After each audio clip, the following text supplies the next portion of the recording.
అబ్బా రాఘవా, ఇది పాత చీర. నాకున్న శారీస్లలో ఇదే ఒక వరస్ట్ చీర, అందుకే దీన్ని కట్టుకున్నా. దీనికి బాగున్నా అంటాను ఏంది? అట్లాగా జానకి, నిన్ను చూస్తా అంటే ఏ కోణంలో నీకు పెళ్లి చూపులు ఇష్టం లేదు అన్నట్టున్నావా చెప్పు. కమ్మలు పెట్టినావు, లిప్స్టిక్ పెట్టినావు, హైబ్రోస్ పెట్టుకున్నావు, మంచి శారీ కట్టినావు, అంతా మ్యాచింగ్ వేసుకున్నావు. ఎవరన్నా చూస్తే నీకు పెళ్లి చూపులు ఇష్టం లేదని చెప్పేసి అనుకుంటారా? అబ్బా రాఘవా, ఏదో రెడీ కావాలని చెప్పేసి నాన్న రెడీ అవ్వమంటే రెడీ అయినా, దానికి ఎట్లా మాట్లాడుతున్నావేంది?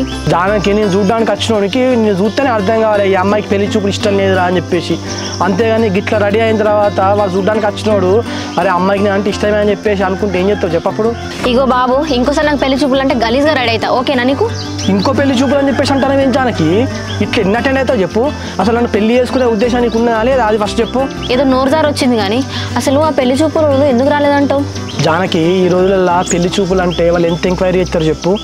నీ గురించి మన ఊర్లో తెలుసుకున్నట్టున్నారు, ఇక మన గురించి ఎవడో చెప్పినట్టున్నాడు, అందుకే ఇక వాళ్ళు క్యాన్సిల్ చేసుకున్నారు కావచ్చు.